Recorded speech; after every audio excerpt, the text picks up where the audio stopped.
500 € di multa per aver portato rifiuti da fuori comune.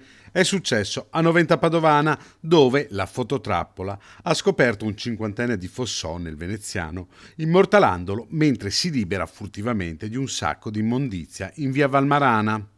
La polizia locale lo ha subito convocato al comando e, messo davanti alle prove, ha ammesso le proprie responsabilità.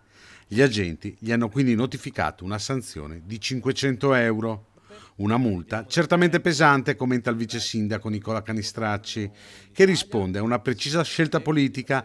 È stata infatti la nostra amministrazione ad innalzare le sanzioni per chi sporca e imbratta il territorio. Nel 2023 la giunta del comune padovano ha alzato gli importi delle sanzioni a 500 € per chi danneggia attrezzature del servizio pubblico, getta nei cestini materiali che possono dar luogo a incendi, smaltisce rifiuti pericolosi senza rispettare le apposite norme, brucia rifiuti o li getta nei tombini, oppure conferisce a Noventa Padovana rifiuti prodotti al di fuori del territorio comunale.